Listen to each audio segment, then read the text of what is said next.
Gotta switch guns at 10, you know, use stuff, you know, player. Back at it with another session. Getting into the things, man. Yeah, listen, man. I'm seeing this internet thing.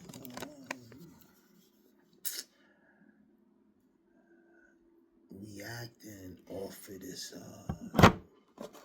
Jermaine dupri sat down with these two gentlemen.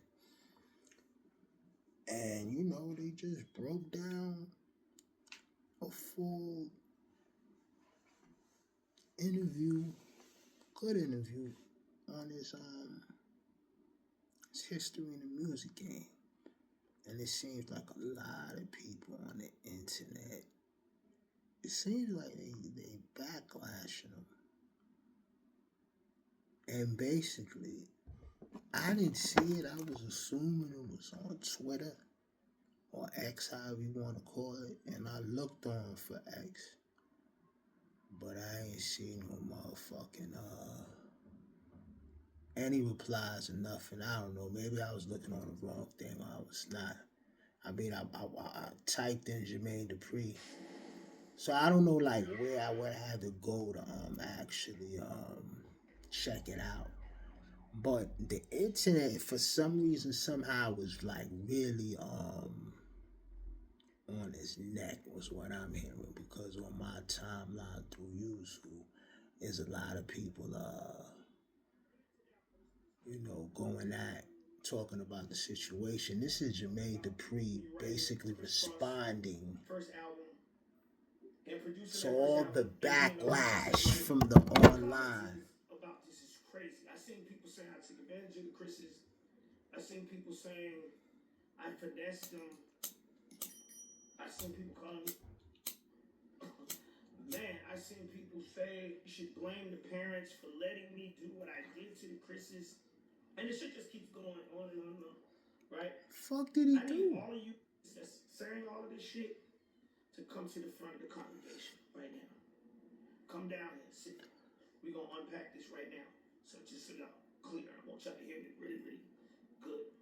There was a time in Atlanta when young kids didn't want to rap.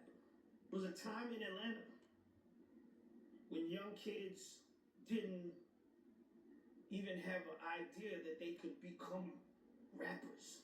There was a time in Atlanta when a young producer went to a mall and met two kids that weren't even a group. They was just two kids. I saw them and I said, yo, what y'all do? And the two kids told me nothing. And I keep saying two kids because I want y'all to understand. They was just two kids. They had no idea that there was a group. I decided y'all should be a group. They had never been to the studio. They had never had a thought to be a group. They never wanted to be a group. Be sure to like, comment, and subscribe. They weren't running around. Shout out to Mag TV. Trying to shop it. Word up. They was just in the mall. If you ain't subscribed to Mag TV, man, please do so. In the world that we live in right now, it's hard for y'all to even imagine that this is what life was. But this is what life was in Atlanta. These two kids that told me they did nothing went from meeting me at Greenbrier Mall, telling me they did nothing, to becoming millionaires before their 15th and 16th birthday. I tell these guys, wait, let me go back, because I want to say this too, because you guys keep moving the goalposts as if, I don't know what it is about Crisscross that makes y'all want to move the goalposts, but prior to Crisscross, I had this other group called Silk Times Leather. And these was girls. This was a girl group, all-female group called Silk Times Leather from Atlanta. I wrote and produced a whole album as well. Now, I didn't make millions of dollars. I think I made the most I made, probably $50,000 at the most. That's the most I made. But that don't sound like nothing to y'all, so y'all don't give about that, right? Cool. But I did write and produce a whole album. But I ain't finessed them, right? Because I ain't made $50,000. Anyway, let's go back. So Crisscross, right? So when I did the Silk Times Leather album, They got signed to Warner Brothers, and Warner Brothers told them that their producer was too young and he had no experience in the music industry, so they wanted to have someone help me produce their record. The person they sent to produce their record, help me produce their record, was a guy by the name of Joe Nicolo, otherwise known as Joe the Butcher. So Joe the Butcher basically mixed the Sometimes Other record and showed me a couple of things here and there, make the beat sound fatter, this, that, and the third, right? Help me out. After the Sometimes Other album came out and it did whatever, like, you know, this is the only person I knew in the music industry. I'm in College Park. I'm 17 years old. Mind you, I'm 17 years old. I don't know nobody, but I tell them I'm gonna get them signed. I don't know how I'm gonna get them signed. I'm just talking. I'm just believing that I can do it, right? We start cutting demos, blah, blah, blah. And we finally get to this one song, Little Boys in the Hood. And I sent a demo to Joe the Butcher. It's the only guy I know in the music business, and he had just opened a new record company called Rough House Records. Rough House signs Criss Cross. Now, Rough House signs Criss Cross.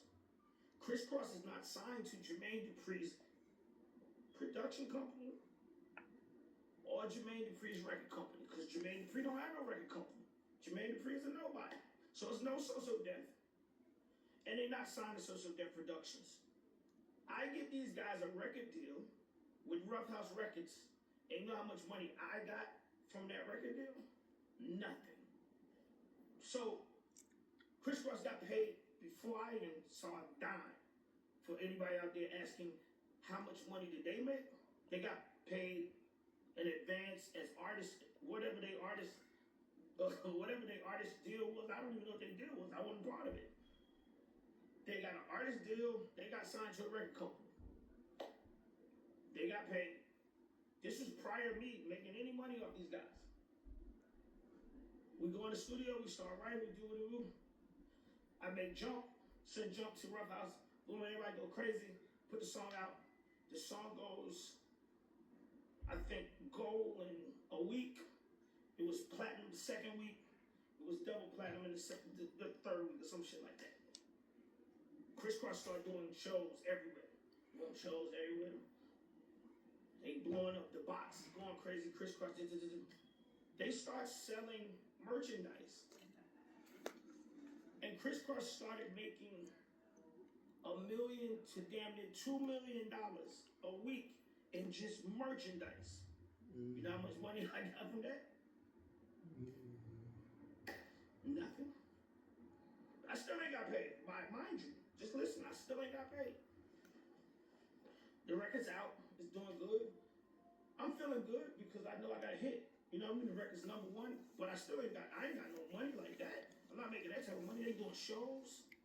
They're doing shows every day, every whatever. I'm not making I ain't getting no show money.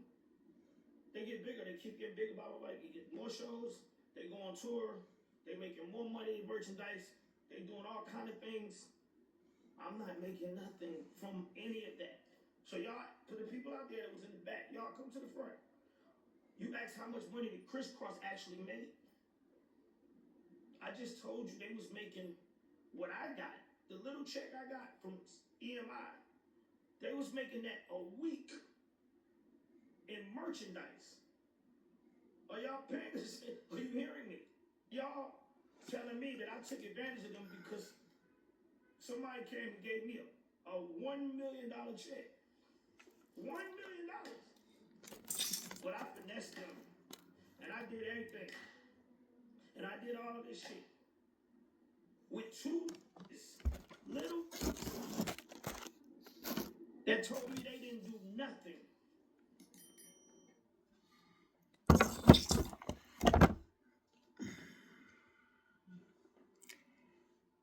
Say problem, OG. You too old to be listening to what the internet is saying. You too old to be worrying about what people type in. You ain't got no allegations on you. The feds ain't on you.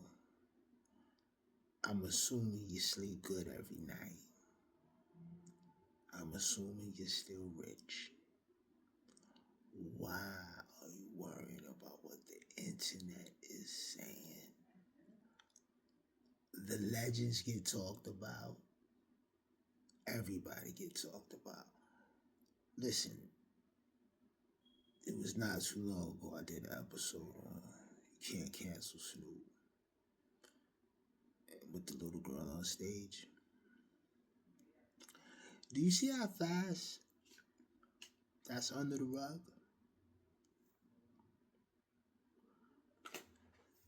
Dupri just did an interview.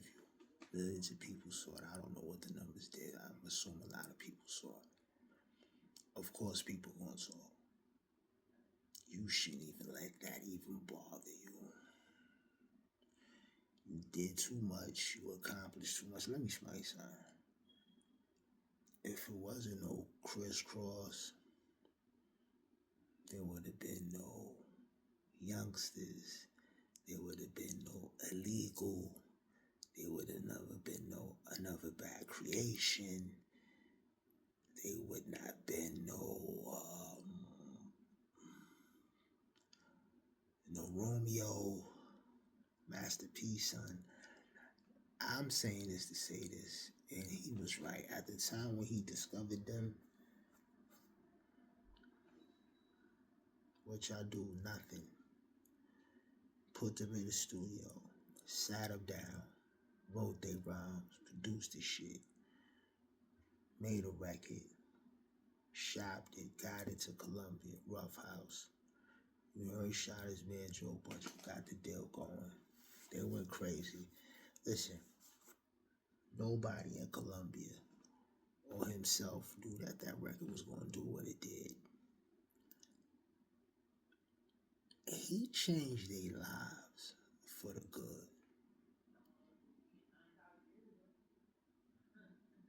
These motherfuckers was millionaires before 15. You hear me? That's how much money was coming in. You know, like when you got your parents watching you and watching your money, and they say, oh, we're going to hold you to 18.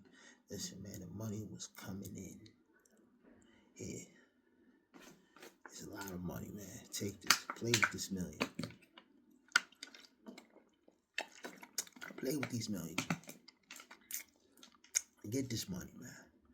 Crisscross in 91, that jump record was so, listen, it was unheard of for kids to connect like that. Everybody was rocking. I was a kid at that time.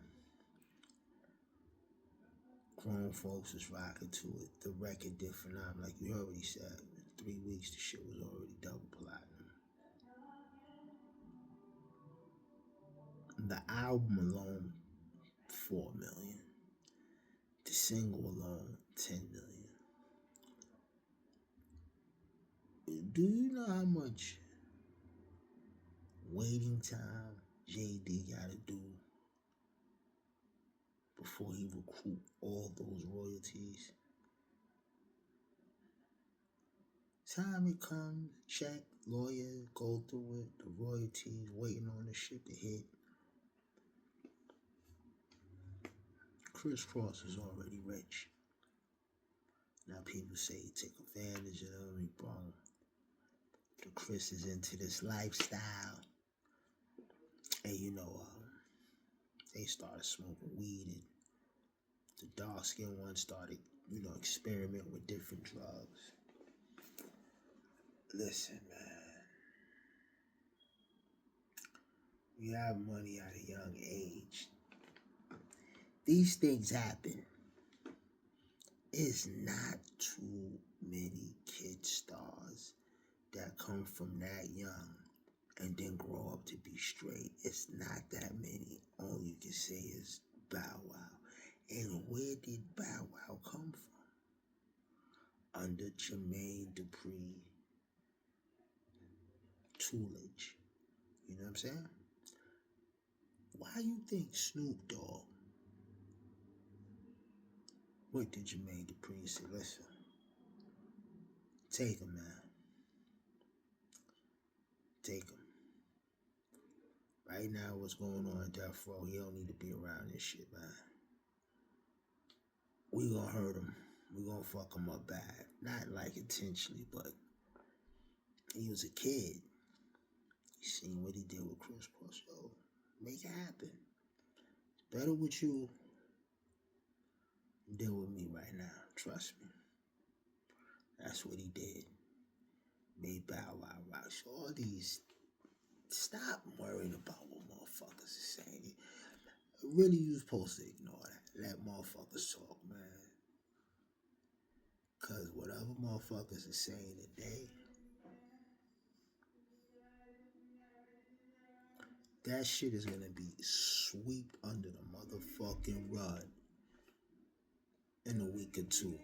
Ain't nobody motherfucking paying attention. Ain't nobody gonna remember that shit or even care about that shit in 2 weeks' time. So you fucked up by letting the internet get inside your psyche, and because people talk. It's the internet. People talk, and people always want it. And you gotta understand, this is a real sensitive era. Like, man, everybody's uptight. See, everybody's under, whelmed from this Epstein shit. So anything with children in the past, they want to make some type of skeptical, man. But it's all BS.